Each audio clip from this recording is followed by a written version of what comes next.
Bismillahirrahmanirrahim. Masih 11 orang nih, belum ada yang masuk nih. Siapa ini yang belum masuk? Silakan Bapak dan Ibu mungkin berdoa dulu. Atau masing-masing saja berdoa langsung.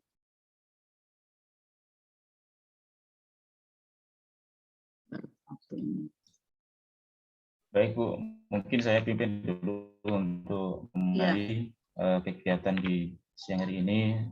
Apa yang kita hajatkan ini mendapatkan ilmu yang bermanfaat. Untuk itu, marilah kita berdoa semoga Allah menggampangkan urusan kita dan memudahkan langkah kita untuk mencari ilmu yang tujuannya mencari ridha Allah SWT.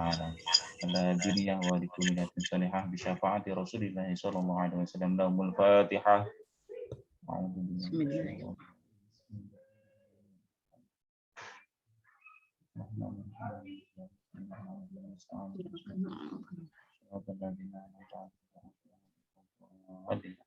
Baik, selanjutnya saya serahkan ke Ibu. Ya, ada yang presentasi hari ini?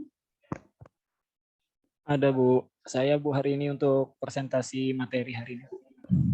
Wah, sip. Silahkan. Baik. Pak siapa nih? Pak Saifuddin. Iya, Muhammad Saifuddin Bu. Baik, terima kasih Bu atas kesempatannya kepada saya dan teman-teman sekalian. Pada kesempatan ini saya akan menyampaikan materi tentang tim kerja. Baik, saya akan mulai.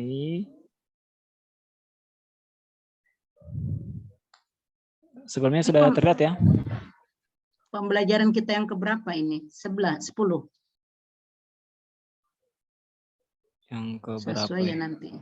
Ke-13 Bu, 13, 14, dan 15 Bu untuk hari ini. Ini banyaknya. Oke, lanjut dulu. Pertemuan Bu Emil. Pertemuan keberapa Bu Emil? Pertemuan. Pertemuan, bukan ini apa? Pelajarannya. Materi. Pertemuan ya ke-9 sih, bukan kita kan setelah PS kemarin. Oh, kemarin libur ya. Betul. Oh iya, benar-benar. Silakan Pak Saifuddin. Baik Ibu, terima kasih atas kesempatannya. Assalamualaikum warahmatullahi wabarakatuh. Waalaikumsalam warahmatullahi wabarakatuh. Alhamdulillah, puji syukur kehadirat Allah Subhanahu wa taala karena atas limpahan nikmatnya sehingga kita masih diberikan kesempatan untuk sama-sama menuntut ilmu dalam keadaan sehat walafiat. Salawat serta salam semoga selalu kita haturkan kepada junjungan kita Nabi Muhammad SAW, kepada keluarga, para sahabat dan pengikut beliau hingga akhir zaman. Baik Bapak Ibu sekalian, pada kesempatan hari ini saya akan menyampaikan materi tentang tim kerja pada mata kuliah kita yaitu perilaku organisasi dan kepemimpinan pendidikan Islam. Jadi langsung saja ke materinya. Materi tim ini adalah kelanjutan dari materi yang sebelumnya yang membahas tentang kelompok atau organisasi. Jadi tim dan kelompok adalah dua konsep yang berbeda. Kelompok untuk terlibat dalam kerja kolektif yang memerlukan upaya gabungan dari seluruh anggota tim.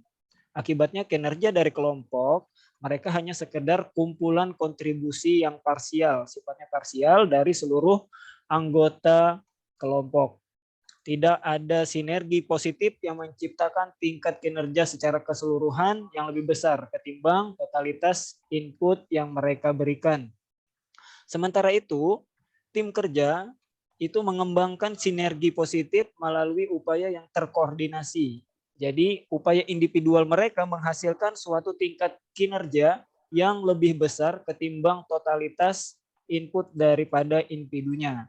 Jadi dari sebuah tim ini tergabung dari beberapa individu yang digabungkan dalam suatu bentuk tim untuk memberikan kontribusi atau kinerja yang lebih baik daripada kinerja dari sebuah kelompok. Pada kesempatan ini berkaitan dengan materi saya sampaikan tentang tim kerja. Pembahasannya yang pertama pengertian tim kerja, yang kedua perbedaan antara kelompok dan tim, yang ketiga menciptakan tim yang efektif, yang keempat mengubah individu menjadi pemain tim, Selanjutnya, apa saja tipe dari sebuah tim, dan yang keenam, komposisi tim dan proses dari sebuah tim. Jadi ini adalah bahasan-bahasan yang saya pecah dari apa yang ditugaskan oleh Ibu kemarin. Secara garis besar ada 3, tapi secara keseluruhan biar semuanya bisa memahami apa saja yang menjadi ruang lingkup dari sebuah tim kerja. Jadi saya akan membahas dari poin-poin yang sudah saya sampaikan tadi. Langsung saja yang pertama, pengertian dari tim kerja. Menurut Stephen Timothy, di dalam bukunya, tim kerja adalah kelompok yang usaha-usaha individualnya menghasilkan kinerja yang lebih tinggi daripada jumlah masukan individual. Hal ini memiliki pengertian bahwa kinerja yang dicapai oleh sebuah tim akan menjadi lebih baik daripada kinerja individu di suatu organisasi. Nah, ini yang menjadi penjelasan dari poin ini adalah individu-individu di sini memiliki kesamaan dalam mencapai suatu tujuan. Berbeda dengan organisasi atau kelompok, mereka per individunya memang bekerja sama tapi memiliki kepentingan masing-masing. Ada indikasi perbedaan kepentingan. Jadi untuk menjadi sebuah tim itu akan menjadi lebih tinggi atau lebih baik kinerjanya daripada sebuah kelompok atau organisasi yang bersifat individual tadi. Yang selanjutnya, apa saja perbedaan dari kelompok dan tim? Nah, jadi di sini saya sampaikan dalam bentuk gambar. Di sini kelompok kerja itu artinya setiap individu mereka tidak terkoneksi ya. Jadi mereka tidak terkoneksi satu sama lain dalam mencapai suatu tujuan. Artinya mereka ya bersifat tetap individual dengan kepentingan mereka masing-masing, tapi mereka tergabung dalam suatu kelompok. Berbeda dengan tim kerja, mereka bekerjanya secara kolektif, terhubung secara terhubung secara komunikasi, secara sinerginya juga bersifat positif yang membangun satu sama lain, karena tim ini bersifat jika satu anggota tidak bisa mencapai sesuatu, anggota yang lain akan membantu menutupi bagaimana caranya supaya atas nama tim ini bisa mencapai suatu tujuan. Dan di bawahnya di sini ada beberapa informasi. Nah, jadi mereka itu bersifat netral, kadang-kadang negatif. Artinya netral di sini ya mereka ya bawaan mereka sendiri dan tidak ada memihak atau mendukung satu sama lain. Bersifat individual dan acak beraneka ragam ya. Jadi keterampilan mereka juga beraneka ragam dan tidak saling memenuhi satu sama lain. Berbeda dengan tim kerja atau secara kerja tim, itu mereka tujuannya secara kolektif, secara menyeluruh apa yang menjadi tujuan dari tim kerja. Dan hubungan mereka juga bersifat positif dan tidak ada saling menjatuhkan di dalam sebuah tim itu ya, karena mereka bersifat individual yang timbal balik. Artinya jika ada masukan, mereka akan merespon dengan cara-cara yang positif. Dan yang terakhir, keterampilan mereka saling melengkapi. Dari anggota tim itu mungkin masing-masing anggota berbeda kemampuan, berbeda memiliki keterampilan, mereka akan saling melengkapi untuk mencapai tujuan dari tim yang mereka gabung. Dari gambar di atas terlihat bahwa kinerja kelompok dengan tim sama sekali berbeda, bahkan cenderung bertolak belakang.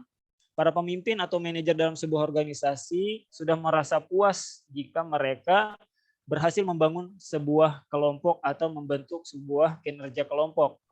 Hal ini sering terjadi karena mereka tidak berpikir melampaui apa yang telah dicapai dengan apa yang harusnya dapat dihasilkan dalam keadaan yang tidak terlalu berbeda ya. Jadi tidak berbeda itu harusnya bisa lebih melampaui apa yang sudah mereka capai. Jika mereka bisa membentuk sebuah tim kerja dalam organisasi yang dipimpin, maka persoalan apapun akan bisa dihadapi oleh organisasi yang bersifat kerja tim tadi. Selain itu, kerja tim juga menjadikan produktivitasnya lebih meningkat. Waktu yang digunakan juga akan lebih efektif dan biaya pun akan bisa ditekan jika memerlukan ke uang kegiatan atau dana-dana yang diperlukan dalam sebuah kegiatan tim kerja.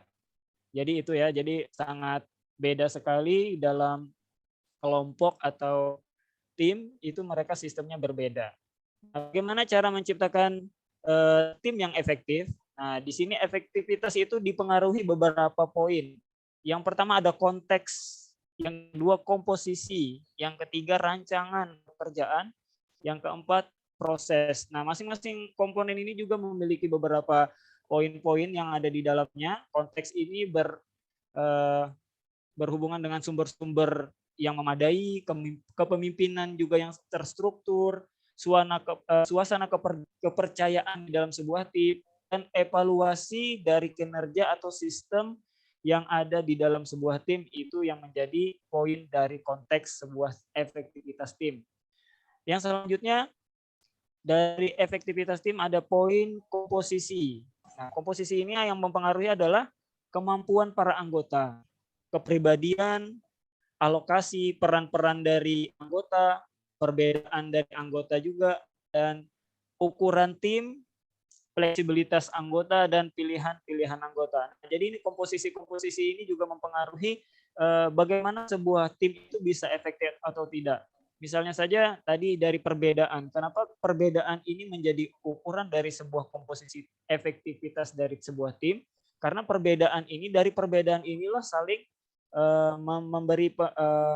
memberi pengetahuan kepada anggota tim yang lain. Yang satu ini mengetahui tentang cara kerja seperti ini, ternyata anggota tim yang lain memiliki cara yang berbeda. Nah, jadi di dalam sebuah tim, apabila komunikasinya saling terhubung secara positif, itu perbedaan akan menjadi sebuah kekuatan dari sebuah tim.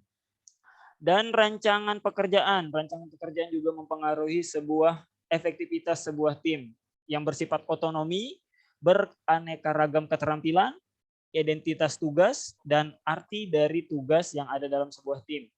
Yang terakhir, ada poin proses. Nah, proses yang mempengaruhi efektivitas sebuah tim adalah yang pertama tujuan umum, menentukan tujuan umum, menentukan tujuan khusus, dan efektivitas sebuah tim, kinerja sebuah tim, dan yang selanjutnya tingkat konflik. Nah, tingkat konflik dan kemalasan sosial. Nah, jadi ini adalah proses-proses yang akan ditemui ketika sebuah tim berproses, apakah mereka efektif atau tidak. Di sini poin-poinnya ada 4 ini yang menjadi ukuran. Selanjutnya, efektivitas tim kerja didasarkan pada 2 poin. Pertama, tim berbeda dalam struktur. Maksudnya untuk menggeneralisasikan seluruh varietas tim, tetapi menghindar dengan ketat dalam prediksinya pada seluruh tim. Artinya di sini perbedaan-perbedaan itu juga dapat diprediksi ya, dan bisa dihindari agar yang perbedaan itu bagaimana supaya tidak menjadi masalah. Terus yang kedua, mengasumsikan tim kerja lebih disukai daripada kerja individu. Maksudnya menciptakan tim yang efektif, para individu dapat melakukan pekerjaan yang lebih baik serta memecahkan permasalahan dengan sempurna. Artinya individu daripada kerja individu dalam sebuah tim, daripada menyelesaikan masalah masing-masing, lebih baik diselesaikan secara kerja tim. Selanjutnya, komponen utama tim yang efektif yaitu yang pertama sumber daya dan pengaruh kontekstual dalam membuat tim menjadi efektif. Yang kedua, terkait komposisi dari tim. Dan yang ketiga, variabel proses adalah peristiwa tim yang mempengaruhi efektivitas. Seperti yang saya sebutkan atau saya jelaskan di slide yang sebelumnya tadi. Yang selanjutnya, mengubah individu menjadi pemain tim. Jadi organisasi dapat menciptakan pemain tim. Artinya dalam anggota tim itu ada terdiri daripada beberapa individu. Bagaimana individu itu bisa bekerja atau bekerja secara tim, secara tim ya. Yang pertama caranya adalah merekrut para pemain tim. Nah, jadi rekrutan ini berpengaruh bagaimana kita akan membentuk sebuah tim yang kompak dari satu individu dengan individu lain, yaitu dari yang pertama rekrutannya itu. Ketika merekrut pemain tim, pastikan kandidat dapat memenuhi peranan tim secara sejalan dengan persyaratan teknis. Artinya jika kita ingin membuat sebuah tim, individu yang akan direkrut itu harus sejalan dengan apa yang kita syaratkan dalam tim yang akan kita buat. Jika terlalu jauh dengan persyaratan yang kita tentukan, maka akan sulit. Mungkin bisa, tapi akan sulit prosesnya menciptakan individu ini untuk bermain secara tim. Yang kedua, menciptakan para pemain tim untuk meningkatkan keterampilan pemecahan permasalahan, komunikasi, negosiasi, manajemen konflik, dan pelatihan. Nah, artinya jika sudah tercipta sebuah tim dari individu-individu ini, yang selanjutnya untuk menciptakan individu menjadi tim adalah memberikan keterampilan, artinya memberikan suatu contoh permasalahan, bagaimana caranya mungkin individu-individu ini digabungkan untuk mencoba latihan memecahkan suatu masalah, atau diajarkan atau diberikan pelatihan bagaimana cara mengatur sebuah konflik, dan diadakannya pelatihan biar timnya ini bisa terbentuk lebih efektif ya. Yang selanjutnya menyediakan insentif agar menjadi seorang pemain tim yang baik. Nah, jadi di sini maksudnya adalah sistem insentif ini bagi individu ada bonus tahunan misalnya, jadi tidak kita manfaatkan anggota tim ini semata-mata ya untuk bekerja, tapi mungkin bisa diberikan atau disiapkan insentif sebagai apresiasi dari individu itu untuk lebih termotivasi, lebih bersemangat dalam kinerja timnya. Dan itu tidak bisa hanya cuma satu individu ya. Jadi semua anggota tim jika berhasil melakukan sesuatu atau memberikan sesuatu yang peningkatan dari kinerja timnya, maka satu tim itu yang diberikan insentif, bukan hanya beberapa individu.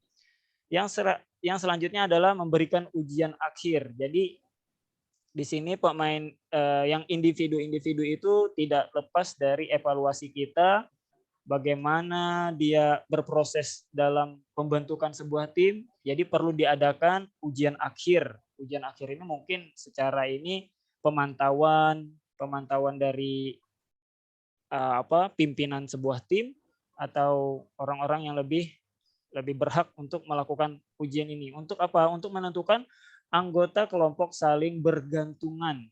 Artinya ketergantungan antara individu dengan individu lain itu harus bisa terukur ya. Makin tim itu saling bergantungan antara satu individu dengan individu yang lain, maka dia akan menjadi sebuah tim yang lebih kuat, karena mereka tidak bisa menjadi tim yang kuat jika salah satu anggotanya misalnya tidak bisa mengimbangi dengan tim yang lain. Jadi itu menjadi ukuran dari ujian akhir. Nah, apa saja dari tipe tim kerja ya. Selanjutnya ini model pertama adalah tim problem solving. Artinya tim itu bersama-sama untuk mencari pemecahan masalah. Nah, terus ada tim self managed work. Artinya saling berkoordinasi antara satu sama lain dengan sistem manajemen yang baik ya. Jadi yang selanjutnya adalah tim cross fungsional. Nah, bagaimana sistemnya ini? Dan yang keempat adalah tim visual. Artinya tim virtual. Tim virtual itu artinya saling memantau satu sama yang lain. Oke, di sini ada penjelasannya. Tim pemecah masalah. Tim ini terdiri dari 5-12 anggota atau karyawan jam-jaman dari suatu departemen yang bertemu selama beberapa jam tiap pekan untuk membahas perbaikan kualitas, efisiensi, dan lingkungan kerja. Yang selanjutnya, tim kerja yang dikelola sendiri. Tim ini mencakup kerja tentang perencanaan, penjadwalan kerja, kontrol kolektif atas langkah kerja, membuat keputusan operasi, dan mengambil tindakan atas permasalahan. dari tenaga kerja, dari tingkat hierarki yang sama, tetapi dari tempat pekerjaan yang berbeda. Tim yang selanjutnya adalah tim fungsional silang. Merupakan cara efektif untuk memungkinkan orang-orang yang beraneka bidang dalam suatu organisasi atau bahkan antar organisasi untuk bertukar informasi, mengembangkan gagasan baru dan memecahkan masalah, serta mengkoordinasikan proyek yang rumit. Yang selanjutnya tim virtual tadi, ini adalah tim yang menggunakan teknologi untuk mengikat secara fisik serta secara bersama membagi anggota untuk mencapai tujuan bersama. Yang terakhir, sistem multi-tim, yaitu suatu pengumpulan 2 atau lebih tim. Jadi ada 2 atau lebih dari tim yang saling bergantung yang berbagai tujuan dari atasan. Jadi ada beberapa kumpulan tim-tim, nah itu disebut dengan sistem multi-tim. Tim ini terdiri dari atas banyak tim. Jadi itu ya, ada beberapa macam tipe tim. Selanjutnya pembahasan tentang komposisi tim.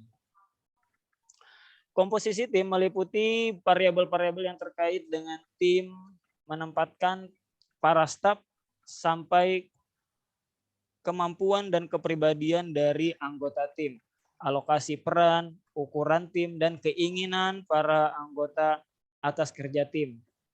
Yang pertama, kemampuan para anggota. Yang kedua, kepribadian para anggota. Yang ketiga, alokasi aturan dari tim yang harus dimiliki dalam sebuah tim. Itu ada 9. Yang pertama yang saya bacakan ini Indonesianya saja ya. Menginisiatif gagasan kreatif, juara gagasan setelah dimulai suatu diskusi. Yang ketiga, menganalisa pilihan keputusan. Yang keempat, menyediakan struktur. Yang kelima, menyediakan arah dan mengikutinya. Yang keenam, memeriksa rincian. Yang keenam, bertarung di pertempuran luar.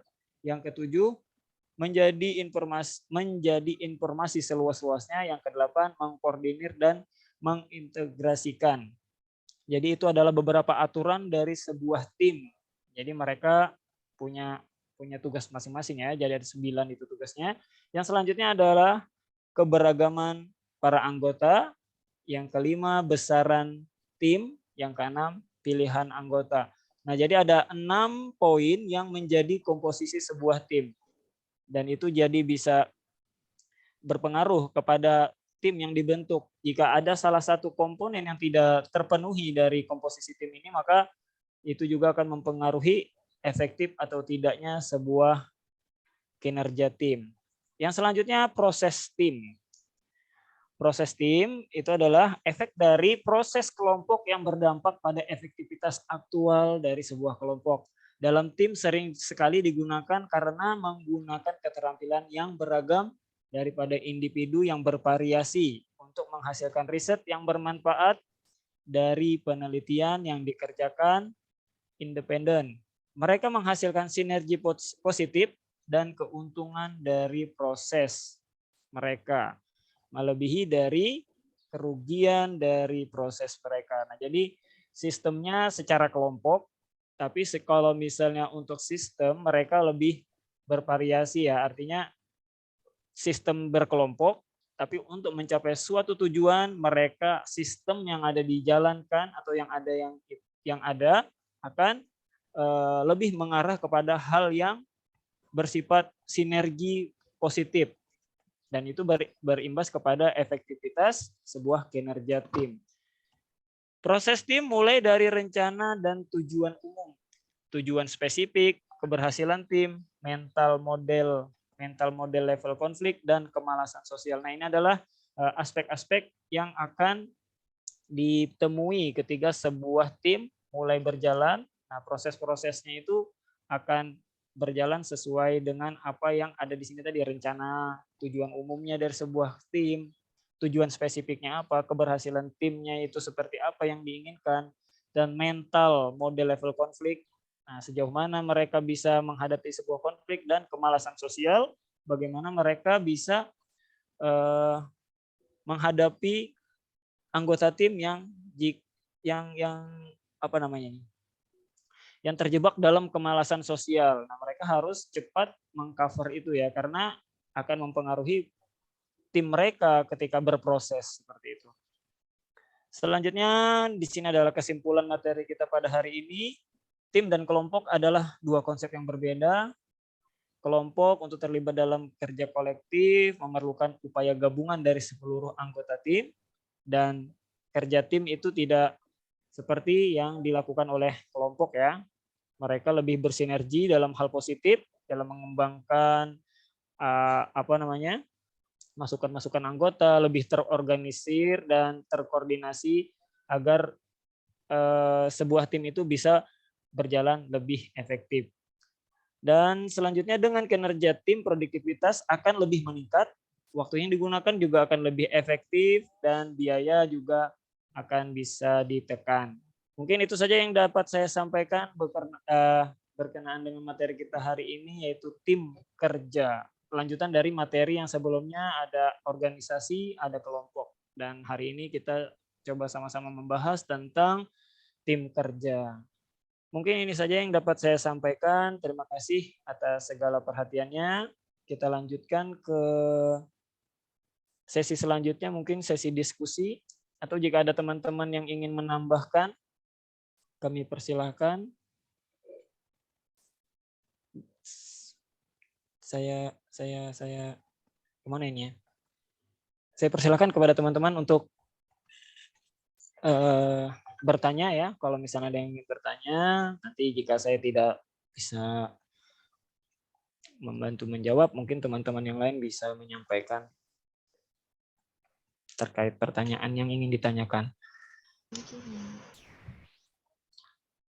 Silahkan.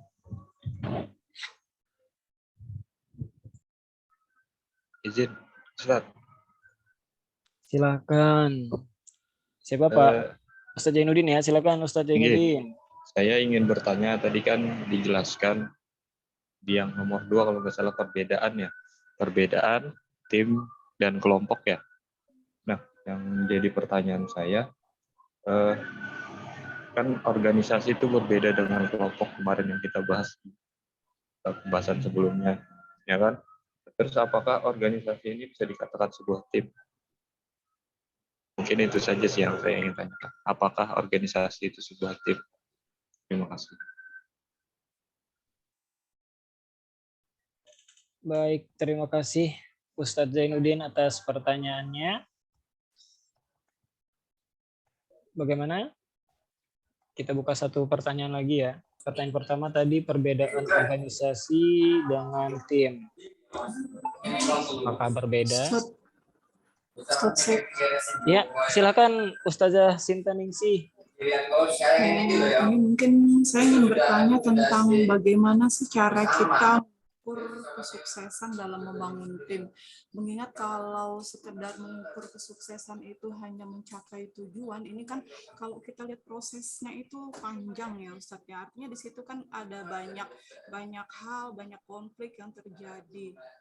Nah itu kira-kira seperti apa? Kadang itu kalau kita dalam membangun tim itu menurut ukuran kita itu udah cukup bagus, tapi belum tentu di orang lain atau bahkan pimpinan itu sudah baik gitu. Nah ini kira-kira seperti apa Ustadz cara kita mengukur kesuksesan dalam membangun sebuah tim? Terima kasih. Baik, terima kasih Ustazah Sintaningsih. Tadi pertanyaannya tentang mengukur sebuah kesuksesan sebuah tim gitu ya. Oke, langsung saja saya tanggapin untuk pertanyaan yang pertama tadi dari Ustadz Zainuddin, apakah berbeda organisasi dan sebuah tim? Kalau menurut saya aja sih ya, menurut saya dari pemahaman terkait tim dan pembahasan sebelumnya tentang organisasi, artinya di sini bisa dikatakan sama, bisa dikatakan juga berbeda. Artinya apa? Kesamaannya itu organisasi itu tidak bisa terbentuk jika cuma satu orang ya. Jadi satu orang organisasi itu tidak bisa dibentuk hanya oleh satu orang, dia juga anggota, dia juga pimpinan di situ. Tapi untuk perbedaannya apa? Sepertinya untuk perbedaannya itu dari hal hal ini ya, komposisi dari sebuah tim atau organisasi. Kalau saya lihat tim ini mereka membentuk sebuah tim dengan individu-individu yang mempunyai kompetensi yang berbeda-beda untuk mencapai suatu tujuan dengan tugas-tugasnya juga yang berbeda. Jadi mereka itu tidak bisa jadi mereka tidak bisa menghandle anggotanya yang lain, tetapi mereka akan berupaya untuk menutupi bagaimana anggota ini bisa bagaimana ya menganalogikannya, saya agak bingung sih. Jadi untuk tim itu terdiri dari beberapa individu-individu yang memang memiliki tujuan yang sama, tapi individunya berbeda kepentingan. Artinya mereka hanya dengan latar belakang kepentingan yang berbeda, mereka memiliki satu tujuan yang sama. Seperti itu. Tapi kalau organisasi, mereka membentuk sebuah organisasi itu, mereka dengan latar belakang kepentingan yang berbeda, tujuannya berbeda, seperti itu. Mereka hanya berkumpul dalam suatu perkumpulan, bisa dikatakan organisasi. Nah, itu mereka tidak inilah ya, untuk tujuan itu mereka tidak bekerja sama, organisasi ini akan tetap berjalan seperti itu. Tapi kalau tim tidak bekerja sama, tim ini tidak akan mencapai tujuannya seperti itu. Bisa dipahami ya? Saya bingung juga ini bagaimana caranya. Kalau misalnya sempat saya berpikir bagaimana tim itu dianalogikan sebagai sebuah tim sepak bola ya. Jadi tim sepak bola itu tidak bisa akan mencetak gol jika tidak ada yang mengisi sebagai striker atau penyerang, seperti itu. Jika semua pemain itu posisinya defender atau di belakang semua, mereka tidak akan mencapai gol yang diinginkan. Seperti itu ya. Jadi itu namanya tim. Artinya perlu beberapa orang yang digabung menjadi sebuah tim dan tugasnya berbeda. Ada tugasnya mencetak gol, ada tugasnya mengatur serangan, ada bertugasnya bertahan dan menjaga gawang. Itu jadi sebuah tim. Jika sebuah tim itu tidak ada tujuannya apa? Sebuah tim itu tujuannya adalah menang dalam pertandingan. Jadi mereka jika tidak ada anggota tim yang memiliki kemampuan menjaga gawang, artinya anggap aja tidak ada gawangnya, mereka akan terus kemasukan dan tim itu akan kalah. Seperti itu. Tapi kalau organisasi, mereka ini tidak ditempatkan dalam suatu sistem yang teratur, atau bisa jadi yang maksud saya ini adalah organisasi yang tidak terstruktur ya. Artinya siapapun jadi pemimpinnya yang ditunjuk tidak tahu bagaimana cara mengarahkan anggotanya. Yang penting organisasi itu ada seperti itu. Mereka tidak memiliki sistem yang terstruktur, dan itu juga kalau misalnya setiap anggota tidak begitu terpengaruh seperti itu ya. Itu yang mungkin saja ini bisa ditangkap ya. Saya kalau misalnya membandingkan organisasi ini, mungkin caranya seperti itu ya, bisa dipahami ya. Nanti mungkin Bu Iti bisa lebih membahasakan bagaimana, ya. Atau saya kurang tepat. Yang lain mungkin Pak, mungkin ada yang lebih. Nah, iya, teman-teman yang lain mungkin lebih memahami bagaimana. Saya Pak. Ya, silakan. Oke, Assalamualaikum warahmatullahi wabarakatuh. Kalau pertanyaannya tentang organisasi, kan tadi ada 3 sekup berarti ya. Kita sudah belajar tentang kelompok, kita sudah belajar tentang organisasi, dan kita sudah belajar hari ini tentang tim. Maka kalau saya menyimpulkan itu perbedaannya di lingkupnya aja. Kalau kelompok lebih besar, kelompok itu kan kumpulan. Seperti kemarin belajar kan, kumpulan tanaman, kumpulan pohon salak, kata Pak Aminuddin kan. Nah, itu kelompok. Lalu kalau ketika orang-orang berkelompok ini diatur, ada peraturan, ada ADRT, jadilah organisasi. Nah, organisasi memiliki sekup-sekup di bawahnya lagi, yaitu divisi khusus, namanya tim kerja. Maka tadi kalau katanya Pak Saifuddin, kita berbicara tentang sepak bola contohnya, kita berbicara tentang sepak bola Manchester City. Tim sepak bola Manchester City. Maka kelompoknya Manchester City adalah seluruh fans atau masyarakat di kota Manchester. Itu kelompok. Kelompoknya itu seluruh masyarakat kota Manchester. Lalu organisasinya adalah klub itu sendiri. Mereka membuat presiden klub, mereka membuat logo dan lain-lain, manajemen itu di organisasi. Jadi klub sepak bola Manchester City. Maka timnya yang mana? Tim ini yang berbeda-beda dan terkhusus yang bermain bola 11 orang itu. Jadi tim Manchester City skuadnya itu adalah tim kerja yang bermain bola, khususnya finalnya itu ada di 11 orang bermain. Tapi ada juga tim-tim lain, tim kebersihan, tim stadion, tim mencari bakat, gitu kan, tim scouting gitu. Nah, kalau kita berbicara klub Manchester City, maka dapat kita simpulkan kelompoknya Manchester City adalah fans, warga-warga di kota Manchester dan lain-lain. Kumpulan semuanya banyak dia kelompok bersatu dalam nama fans Manchester City.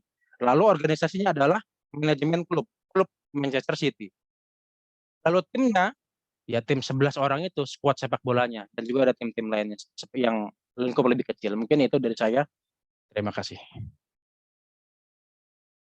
Baik, terima kasih Ustadz Bisma sudah ini yang membantu saya membagi bagaimana sebuah organisasi itu ya. Tepuk Bagaimana tangan dulu untuk Pak Bisma.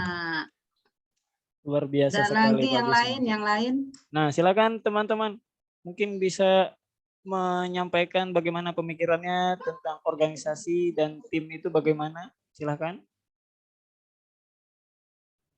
Mungkin saya sedikit Jangan sedikit Ustadz, bisa gak cukup nanti Ustadz. Banyakin. sedikit Silakan, saja. Oh ya, silakan. Jadi kalau yang saya pahami kurang lebih sih dengan pemahaman kita semua. Cuma saya mencoba untuk memahaminya dengan pemahaman orang. Jadi tim itu saya lebih identikkan dengan tim sepak bola, karena sepak bola itu tidak bisa dikatakan kelompok sepak bola ya. Yang mana seluruh pemainnya itu memiliki keahlian masing-masing di bidang masing-masing. Back ya back, sayap ya sayap, penyerang gitu. Tapi kalau kita lihat, tim ini memiliki satu tujuan, yaitu memasukkan bola ini ke gawang sebelah. Jadi fokusnya satu, siapapun dia memasukkan bola ke dalam gawang sebelah, ke dalam gawang lawan. Bahkan ketika penjaga gawang kita pun ketika dia punya peluang untuk memasukkan bola di seberang, ya dia masukkan, walaupun dia pokok tugasnya adalah jaga gawang. Back pun pada saat itu ketika dia punya peluang yang sangat ini, dia harus bisa memasukkan bola ke gawang sebelah. Jadi kalau kelompok itu atau organisasi memiliki tujuan berbeda-beda. Contohnya kalau saya di sini melihat ada perusahaan PT Indominco Mandiri, ada perusahaan kecil-kecil di bawahnya itu, salah satunya Pama. Ada beberapa teman kerja sebagai mekanik. Dia enggak pikirin berapa ton batu bara yang dikirim ke sana. Yang jelas kerjaan saya selesai, duit saya dapat tiap bulan, gitu. Dia nggak mau pikir rugi atau tidak rugi perusahaan itu. Yang jelas setiap bulan gaji saya dapat, kerjaan saya beres. Artinya ada mobil yang mau ganti ban, saya gantikan. Ada yang mau diperbaiki, saya perbaiki. Dan dia tidak urus masalah berapa jumlah penghasilan ini. Yang jelas, nah itu mungkin kelompok yang lebih besar ya, bukan sebuah tim. Nah tapi mekanik itu sendiri, mekanik itu adalah sebuah tim kerja untuk menyelesaikan permasalahan di dalam dalam hal tentang mekanik yang mereka hadapi. Itulah, nah, maksud saya seperti itu. Nggak tahu lah, itu puasa, karena puasa mungkin. Oh iya, bisa jadi puasa. Mungkin begitu penjelasan saya menyorot itu saja sih. Tapi Pak Bisma tadi cukup lebih jelas sih. Jazakumullahu khairan. Baik, terima kasih Ustadz Muammar atas masukannya ya. Jadi mungkin kita dengar dulu tanggapan dari penanya. Ustadz Zainuddin memberikan pertanyaan simpel tapi rumit ya. Silakan Ustadz Zainuddin. Bagaimana? Jangan beliau ini sudah tahu jawabannya. Ya. belum, saya belum tahu. Jadi karena saya juga sedikit bingung kan, karena tim dan organisasi itu ada kemiripan dan ada perbedaannya. Jadi tadi sudah disampaikan oleh Ustadz Saifuddin, Ustadz Muammar, dan Ustadz Bisma tuh menurut saya jadi mendapatkan gambaran gini. Kalau kita di sekolah ya, contohnya saya di sekolah itu ada organisasinya, kepala sekolah, ada waka, dan seterusnya, itu organisasinya. Dan ada namanya tim akreditasi. Nah, mungkin itu. Jadi saya di sini menuliskan beberapa yang saya dapatkan dari percontohan tadi, kayak tim sepak bola dan tim mekanik tadi. Itu kalau tim itu ruang lingkupnya lebih kecil. dengan tujuan lebih spesifik dan jelas, fokus. Anggotanya memiliki skill sesuai kebutuhan tim dan dibentuk oleh organisasi yang lebih besar. Mungkin itu yang saya tangkap. Jadi terima kasih. Mantap Mungkin betul ada ini. lagi, mungkin ada lagi teman-teman yang pendapat berkenaan dengan tim dan organisasi. Terima kasih. Sangat luar biasa. Kayaknya kalau puasa lebih lancar nih cara berpikirnya. Alhamdulillah, luar biasa Ustaz Ingrid atas tanggapannya ya. Benar. Luar biasa ya, bagus sekali ya. Luar biasa. Jadi barangkali saya hanya sekedar memperkuat ya apa yang disampaikan bapak-bapak tadi terkait dengan tim. Pertama yang harus kita pahami adalah bahwa tadi benar apa yang dikatakan. Ini sebentar saya baterainya saya harus dicas dulu nih.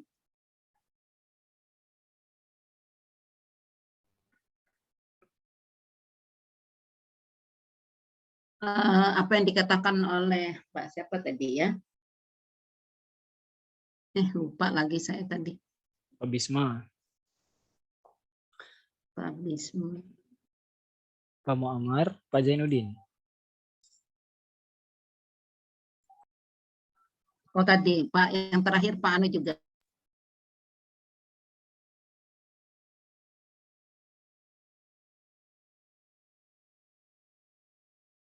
Pahami tentang tim bola itu cukup bagus ya untuk kita membuat sebuah tim. Artinya dari sekian individu yang terkumpul dalam tim itu mempunyai keahlian masing-masing dan itu dibagi di apa tugas-tugas itu dibagi secara benar sesuai dengan keahliannya. Kemudian setelah itu terbentuk pembagian itu mereka dilatih bagaimana melaksanakan tugas-tugas itu. Nah, kemudian membangun satu komitmen. Apa komitmennya? Bahwa tujuan akhir yang akan dicapai dari proses permainan itu. Nah, itu yang menarik ya. Jadi kalau kita disamakan dengan tim kerja, maka sayapnya seperti itu. Kalau kita menjadi pimpinan, kalau memang organisasi itu bisa dibentuk menjadi sebuah tim, lebih bagus lagi. Tidak perlu lagi ada tim-tim lain. Ya. Jadi terkecuali ada tim khusus yang terkait dengan tugas-tugas khusus. Tapi kalau organisasi itu kalau organisasi itu kita ingin sebenarnya organisasi itu sayapnya menjadi sebuah tim. Kenapa? Karena di situ kan mempunyai tujuan yang sama. Ya, punya tujuan yang sama. Nah, karena itu maka dibagi tugas. Nah, sayapnya masing-masing anggota organisasi ini bekerja dengan tugasnya, dengan kreativitas, dengan inovasi, dan pada akhirnya adalah tujuan yang ingin dicapai dari masing-masing tugas yang sudah terbagi itu adalah mencapai tujuan akhir. Apa tujuan akhir dari sebuah organisasi itu? Kalau itu lembaga pendidikan, maka berarti tujuan akhirnya adalah mencapai kelulusan siswa yang berkualitas tentang apa? Tentang ilmu pengetahuan, tentang agama, tentang keterampilan yang harus dia kuasai. Itu tujuan akhir dari seluruh guru. Nah, sesungguhnya kalau sebuah organisasi pendidikan itu kita jadikan sebuah tim, dan seyogyanya seperti itu. Tim itu harus dibangun di dalam lembaga-lembaga pendidikan itu.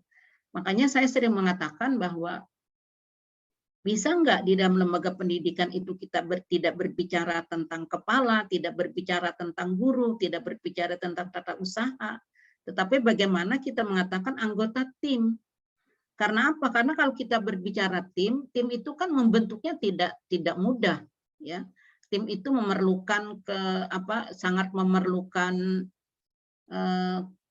kemampuan dari kepala untuk membangun tim itu. Kemudian yang dipahami juga tim itu adalah sebagai satu tulang punggung dari sebuah organisasi. Karena apa? Karena tim ini bekerja dengan cepat, dengan keahlian yang dimiliki, dan dengan orientasi yang sama. Nah, karena itu saya sangat menyarankan di lembaga-lembaga pendidikan itu bentuk tim itu. Dan saya juga sering mengatakan bahwa tim ini memiliki rasa kebersamaan yang tinggi. Ini yang harus dibangun. Jadi membangun sebuah tim itu memang tidak mudah ya. Tidak mudah karena bagaimana tim itu dituntut untuk menyatukan hati, menyatukan pikiran, dan juga menyelesaikan pekerjaan sama. Jadi hati yang masing-masing berbeda ini, mungkin ada yang ego individu, ada yang egosentris, ada yang ego ilmu pengetahuan, ini dilebur menjadi satu. Nah, kalau kemudian dilebur menjadi satu, sehingga hati, pikiran, tugas-tugas yang akan dikerjakan itu menjadi satu, menjadi sama. Nah, karena itu, maka bila seandainya di dalam tim itu ada yang salah, baik dalam hal pekerjaan, baik dalam hal pemahaman yang berbeda, maka tim yang lain harus meluruskan. Kemudian, yang diluruskan ini juga harus menerima. Tetapi pada intinya adalah semua punya niat yang sama, bahwa niat yang sama adalah bagaimana kita menyelesaikan tujuan akhir ini dengan baik dan benar. Nah, ini yang memang sulit. Akhirnya, makanya, jadi kalau dikatakan apakah sama organisasi dengan tim? Kalau organisasi dibentuk sebuah tim, bisa, boleh. Tetapi kalau kita berbicara beda-beda, beda. Kalau organisasi itu belum terbentuk tim yang solid. Ya, jadi yang membentuk tim yang solid itu yang harus kita upayakan. Karena apa? Salah satu tim yang baik itu adalah dengan adanya ciri punya komitmen yang sama. Itu juga harus kita pahami, ya, bahwa membangun komitmen yang sama itu memang tidak mudah, sangat diperlukan kepiawaian dari kepala sekolah, dari ketua organisasi, dari semua pihak.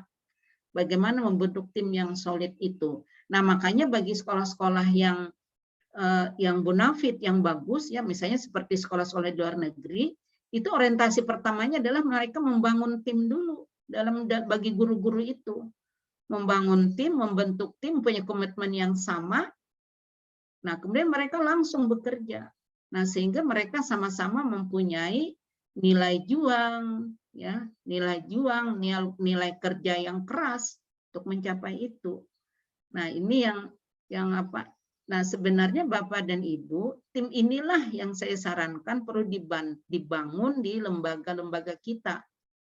Tetapi dengan pemahaman tim itu adalah tim yang punya komitmen yang sama. Tim yang bisa memadukan hati dan perasaan dan pikiran. Tim yang selalu berkomunikasi, tim yang mempunyai gaya komunikasi yang sama, ya, yang saling berkoordinasi, saling menyampaikan, saling beri saran, saling memberikan macam-macam. Itu yang kita harapkan.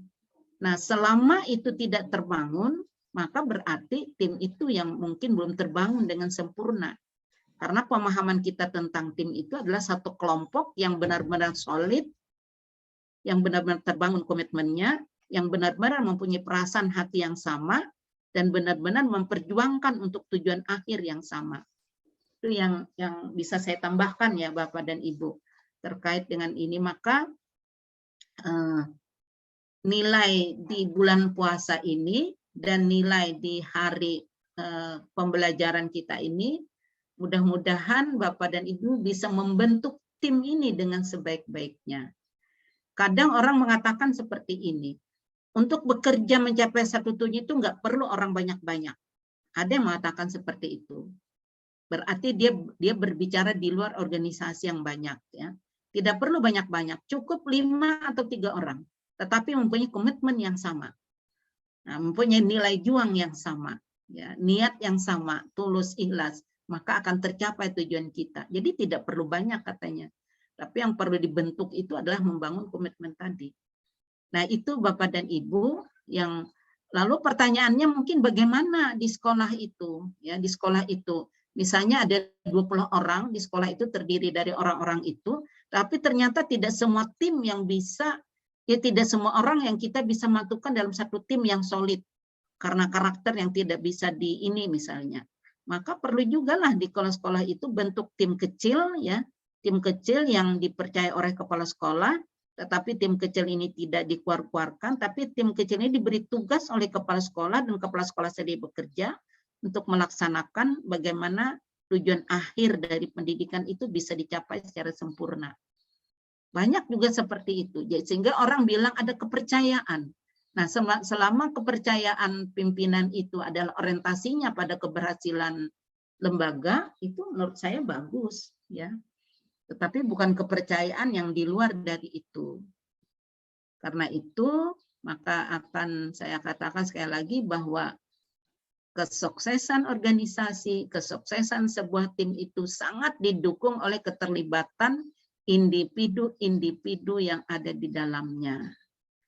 Oke, Bapak dan Ibu, itu sekedar tambahan saya. Baik, terima kasih banyak Bu Iti atas penjelasannya tentang perbedaan bagaimana organisasi dan sebuah tim atau kerja tim kerja seperti itu ya. Pertanyaan yang selanjutnya tadi datang dari Bu Sinta Ningsi ya. Bu Sinta Ningsi mempertanyakan apa tadi Bu ya? Kalau misalnya sebuah tim Cara mengukur kesuksesan sebuah tim, Ustaz, karena belum tentu, kalau menurut kita itu tim sudah bagus ya, tapi menurut pimpinan kadang belum tentu bagus. oh iya. Bagaimana kita untuk melihat atau mengukur sebuah tim itu sukses atau tidaknya ya. Jadi kadang-kadang sebuah tim itu pun mencapai tujuan yang diinginkan, tapi pemimpin juga masih berpendapat bahwa tim itu masih belum sukses. Mungkin pemimpin itu melihat bahwa di dalam sebuah tim yang dijalankan itu tidak semuanya terhubung ya. Artinya memang dalam sebuah tim itu terdiri dari individu-individu, ada beberapa individu yang tidak jalan seperti itu. Memang tujuannya berhasil, tapi ada tim yang tidak terlibat, dan apakah itu sengaja tidak dilibatkan supaya tidak ribet seperti yang Bu Iti sampaikan tadi ya, tujuan itu bisa dicapai hanya beberapa individu, tapi karena itu tujuannya adalah kerja tim dan timnya memang berhasil mencapai itu, tapi ada anggota yang tidak bergerak aktif, tidak bekerja sama secara aktif, itu bisa jadi salah satu indikasinya bahwa pimpinan menganggap tim itu tidak efektif atau tidak apa tadi? Tidak apa Bu Ningsi ya? Tidak sukses ya? Sukses. Ya. Nah, ukurannya tidak sukses itu jadi anggota ini sebuah tim, ada anggota tim yang tidak bergerak walaupun tujuannya berhasil. Terus yang kedua, mungkin pemimpin ini melihat ketika sebuah tim itu berproses dalam mencapai tujuan walaupun memang tidak ditekankan untuk mencapai suatu tujuan yang ingin digolkan tadi, tapi pemimpin kita ini mungkin melihat dari sisi lain dari sebuah tim. Tim ini intinya tim dibentuk untuk komitmen bersama-sama, kekompakan yang dibentuk dalam sebuah tim, tapi dengan proses berjalannya suatu tim ini dilihat ketika mereka sebuah tim ini menghadapi sebuah konflik dan konflik itu tidak selesai, tidak tuntas penyelesaiannya. Nah, itu bisa jadi ukuran kalau misalnya tim ini tidak sukses. Artinya dari penglihatan atasan itu bisa tergambar seperti itu, Bu Sinta. Jadi untuk ukuran sebuah tim sukses atau tidaknya, kalau menurut saya ukurannya adalah bagaimana komitmen ini tetap terjaga, anggota tim ini tetap bekerja sama dalam sebuah tim, semua terlibat dalam mencapai sebuah tujuan, apakah itu mencapai goal atau menghadapi masalah.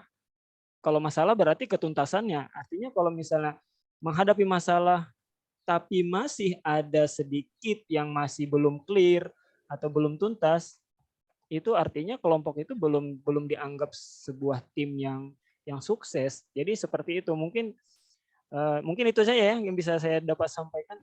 Artinya bisa terukur dari pimpinan itu bisa mengontrol tim yang dibentuk, apakah sukses atau berhasilnya tidaknya sebuah tim. Seperti itu Bu Sinta. Ada yang lain yang bisa menambahkan? Nah, silakan teman-teman yang lain, bagaimana ukuran sebuah suksesnya tim? Boleh saya lagi, Bu? Nah, boleh. Silakan, Pak. Boleh, Pak Bisma. Saya mau menambahi lagi ukuran atau tidaknya suksesnya sebuah tim. Kalau dari jawaban dari saya simpel, kalau tujuan dari tim tersebut berhasil, maka tim tersebut sudah sukses gitu aja. Nah, pertanyaan selanjutnya adalah apakah tim tersebut harmonis, nah itu baru ada jawaban-jawaban di belakangnya. Tapi bagaimana cara menentukan tim itu sukses atau tidak? Kita lihat tujuan tim tersebut. Kalau dia berhasil, ya sudah.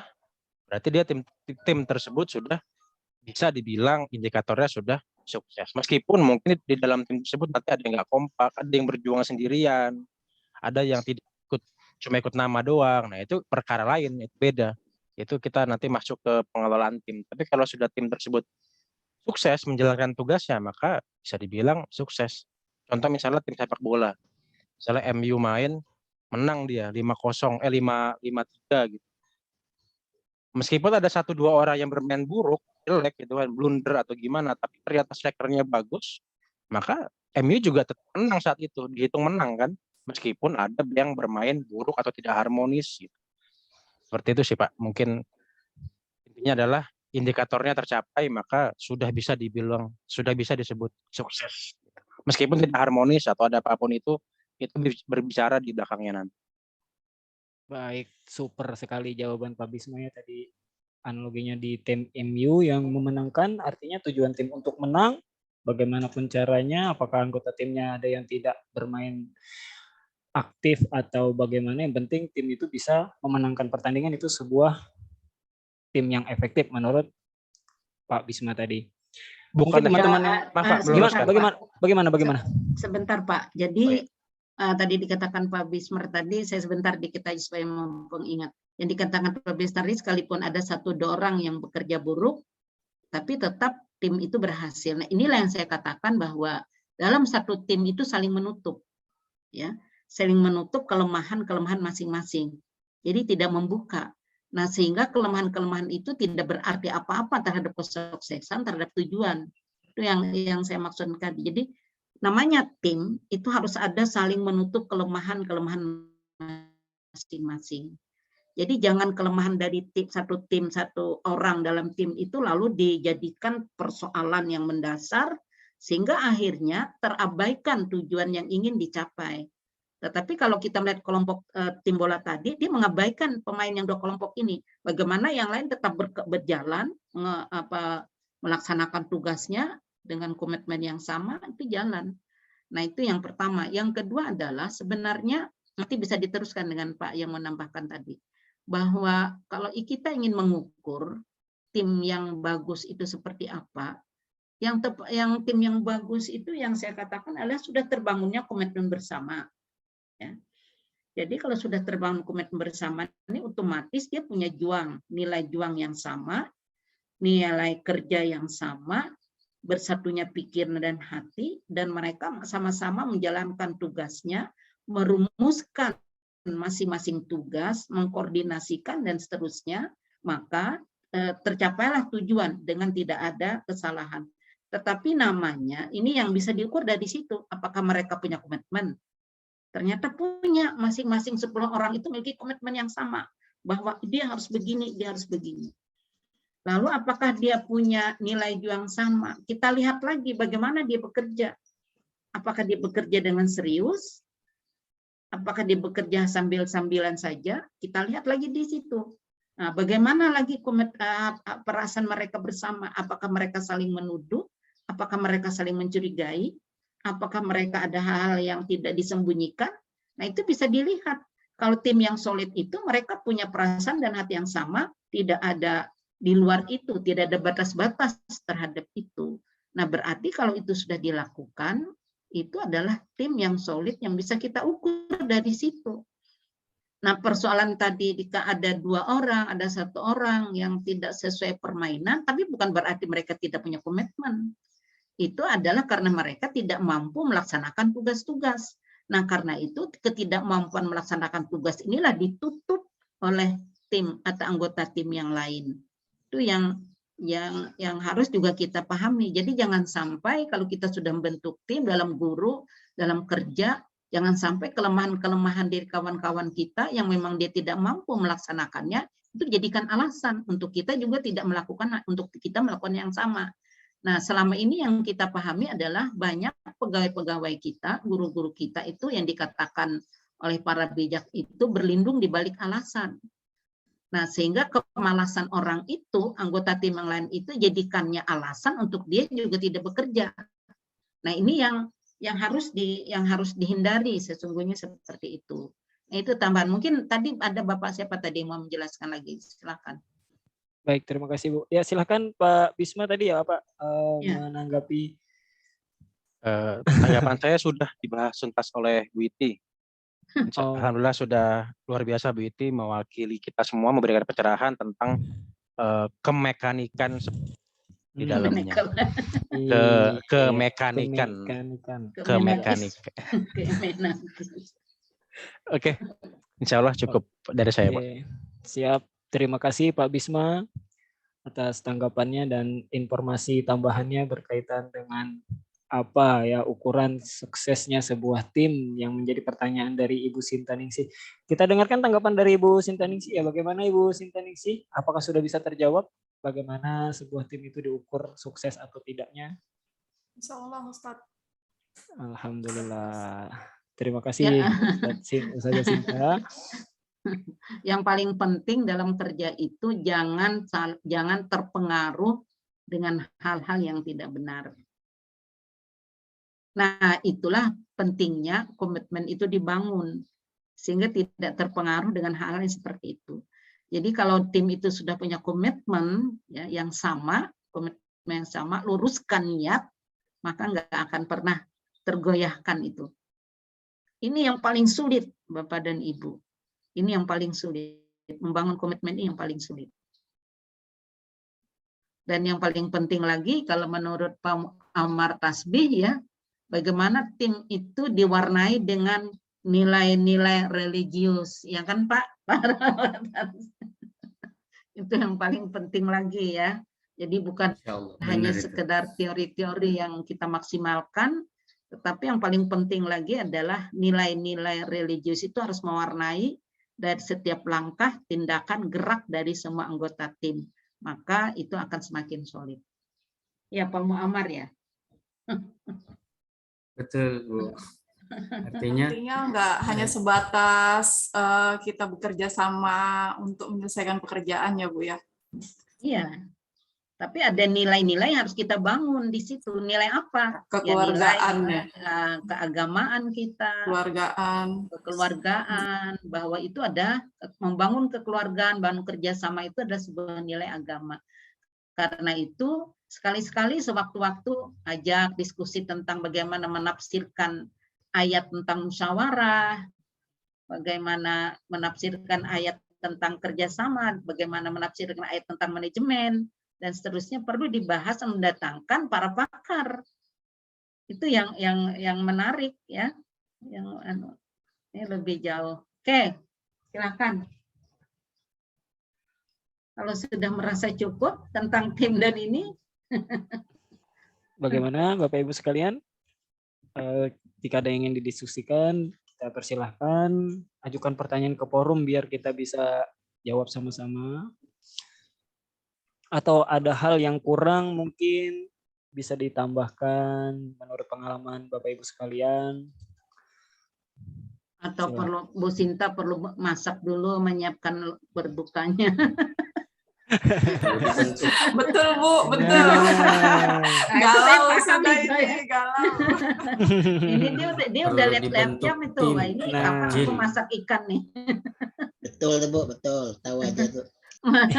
Sofian ikut. Tim takjil. Nah, takjil. Kalau kesorean pulang macet Bu. Nah, bujur Bu, saya juga mau absen nih, kesorean macet juga. Oke Pak, silakan mungkin kita akhiri, mungkin mudah-mudahan akan datang kita lebih seru lagi.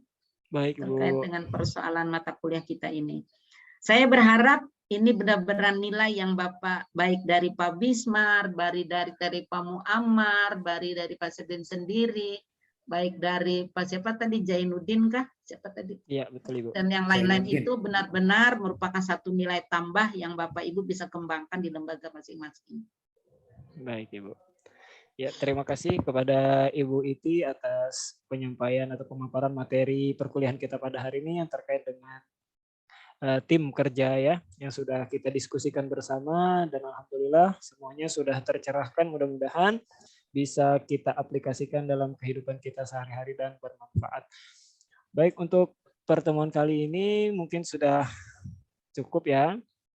Saya selaku pemakalah atau pemateri pada hari ini mohon maaf jika ada kekurangan atau kehilafan atau kesalahan dari saya mohon maaf.